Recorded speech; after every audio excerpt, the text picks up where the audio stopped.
विश्वाला सामोरा जाणारा आत्मविश्वास आमच्यात यावा आणि समोर बसणाऱ्या सन्माननीय व्यासपीठावरती एकदा मी तरी जाऊन बसेल ते स्वप्न बाळगणारी तर तुमची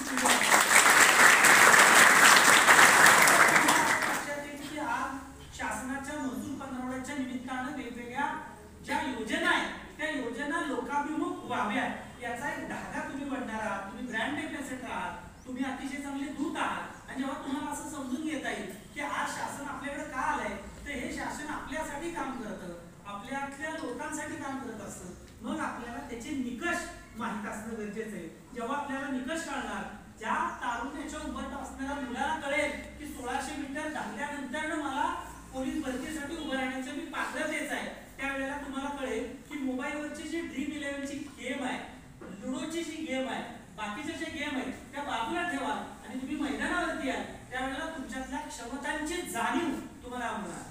आज ज्या वेळेला आमच्या सगळ्या ताईला सगळ्या भगिनीच्या वेळेला आरशासमोर उभ्या राहतात आणि नकळतपणे एक डोक्यात हात जातो, करा करा करा करा करा करा, एक बट बाहेर येते, त्याला कर्ली बनवलं जातं, असं फुटतो फिरतो. त्यावेळेला आपण या आयुष्यातली नाही काय असं वाटायला मला असं वाटतं आपण दोघे पण मुलं आणि मुली हे कायम आरशात बघत असतो. तुम्ही बघायला काहीच हरकत नाही, तुम्ही आरशात नक्कीच बघायला पाहिजे.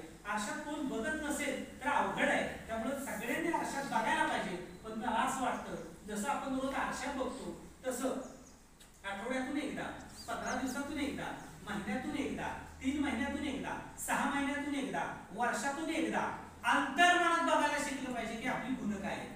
तेव्हा आपल्याला कळायला पाहिजे की गेल्या वर्षीचं वय या वर्षी जर माझं राहिलेलं नसेल तर मला स्वतःला असा विचार करायला पाहिजे की मी कसा आहे, मी कशी आहे. म्हणजे इथं असणारे सगळे जे पालक वर्ग आहेत, इथं असणारे जे सगळे माझे शिक्षक आणि शिक्षक आहेत, यांना देखील मी सांगू इच्छितो की आपण देखील आपल्या स्वतःमध्ये पाहायला शिकलं पाहिजे. कारण 2016 जागतिक आरोग्य संघटनेनं सांगितले आहे येताना येणारे आजार जे आहेत, इथून पुढे निर्माण होणारे जे आजार आहेत ते केवळ तणावामुळे निर्माण होणारे आजार, जसा रक्तदाब आहे, जसा मधुमेह आहे, जसा हार्ट अटॅक आहे, हे 3 आजार जसे तणावामुळे निर्माण होणारे आजार आहेत, तसं 2016 जागतिक आरोग्य संघटनेनं अजून एक आजार सांगितलेला आहे. त्या आजाराचं नाव आहे माणुसकीचा पराभव करणारे आजार.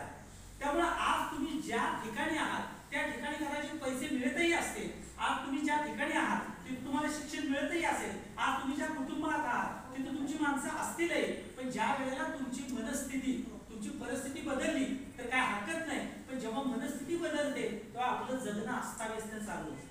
त्यामुळे आपल्याला या कारणाच्या उंबरठ्यावरती आपलं शरीर तंदुरुस्त ठेवायला शिकलं पाहिजे, आपलं मन, आपलं मानसिक स्वास्थ्य चांगलं ठेवायला शिकलं पाहिजे. म्हणून जगण्याची त्रिसूत्री हे की मी निर्व्यसनी, निरोगी आणि निकोप जीवन जगायला शिकलं पाहिजे. आपण जोपर्यंत निर्व्यसनी, निरोगी आणि निकोप जीवन जगत नाही त्याशिवाय आपल्याला करिअरच्या वाटा दिसणार नाही. गोडसे सरांनी अतिशय चांगल्या पद्धतीने सांगितले की तुमच्याकडे एवढ्या क्षमता आहेत. चोरगे सरांनी सांगितले की तुम्ही निश्चितच रवींद्रनाथ टागोर यांच्या कवितेप्रमाणे पंथी बाणाला जालही, पण मला असं जाणीवपूर्वक असं वाटतं की आपल्याला पहिल्यांदा कळलं पाहिजे आपली वाट कोणती आहे. चोर वाट आहे का पळ वाट आहे. अनेक वेळेला आपल्या आयुष्यामध्ये आपल्याला कळत नाही आपलं वय किती झाले आणि तरी देखील आपण आपल्या स्वतःला विचारत नाही की माझं वागणं माझ्या वयाला धरून आहे का, माझं भावना माझ्या वयाला धरून आहे का, माझा विचार माझ्या वयाला धरून आहे का, माझा दृष्टिकोन माझ्या वयाला धरून आहे का. तर जेव्हा आपण वयाला हरवायला शिकतो त्यावेळेला आपण जिंकायला शिकतो, तर आपण वयाला हरवायला शिकलं पाहिजे. तेव्हा आज ज्या वयामध्ये तुम्ही आहात अशा वेळेला तुमच्या वया इतकी तुम्हाला प्रकाशक पाठ पाहिजे, तुमच्या वया इतकी तुमच्याकडे पुस्तकं पाठ पाहिजे. त्यामुळे जेव्हा तुम्हाला असं कळेल की माझी सगळ्यात मोठी संपत्ती काय, तर अनेक लोक सांगतात माझी मालमत्ता आहे, पण मला असं वाटतं सगळ्यात मोठी तुमची नीतिमत्ता चांगली असणं गरजेचं आहे. कारण मालमत्ता ही कधीही जप्त होऊ शकते, नीतिमत्ता कधी जप्त होत नसते. म्हणून आपल्याला कळलं पाहिजे की आयुष्याच्या एका टप्प्यावरती आपलं अस्तित्व आपल्याला शोधत राहतं, आपल्याला विचारत असतं की मी या समाज व्यवस्थेमध्ये माझी काय किंमत आहे, आणि ज्याला किंमत आहे त्याला जगायची हिंमत मिळते. आणि म्हणून कळलं पाहिजे माझी किंमत कशात आहे.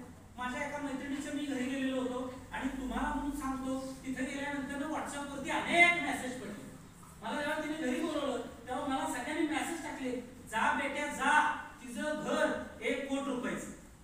आमच्यासारख्याची काय दिशा आहे, तुला बोलावलंय, तू त्या शहरातला वागतायस, तुला बोलावलंय, तू बिनधास्त जा. दुपारची वेळ होती, भूकही लागलेली होती, असं निमंत्रण मी सोडेन असा कुठला किशोर काढवते, मी पुढचाच खावरा. मी म्हटलं ठीक आहे, त्यात कावरा बावरा म्हटलं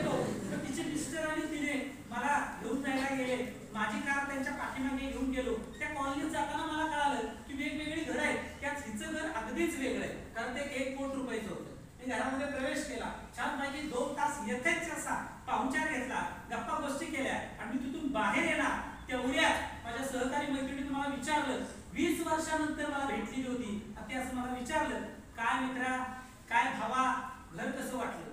मी म्हटलं, आता मी काय इंजिनियर येतो, मी काय आर्किटेक्चर येतो, आता तुम्ही मोठी माणसं बाबा, काय तुमचं 1 कोटी रुपये घर आम्ही कसं सांगणार?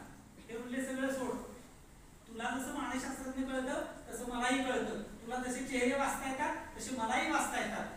लक्षात ठेव, माणूस किती जरी मोठा झाला तर इयत्ता 8वी मध्ये जसा असतो तसाच तो आयुष्यभर असतो.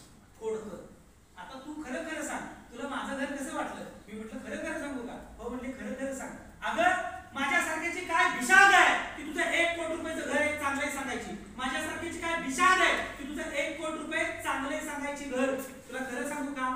2 तास मी तुझ्या घरामध्ये होतो, मी तुझ्या भाऊजाईशी बोललो, मी वयात आलेल्या तुझ्या श्रावणी नावाच्या मुलीशी बोललो, मी 82 वर्षाच्या सासूबाईंशी बोललो, मी तुझ्या मालकांशी बोललो, मी तुझ्या दिराशी बोललो. तुला खरं सांगतो, मनापासून सांगतो, तुझं 1 कोटी रुपयाचं टुमदार घर चांगलंच आहे. तो आम्हाला व्यक्ती पण सांगेल की 1 कोटी रुपयाचं तुझं घर आहे ते टुमदार आहे, पण मी खात्रीशीर सांगतो, या सगळ्यांच्या मनात जे तुझं घर आहे ना ते फार उत्तम आहे, ते मात्र जपून ठेव.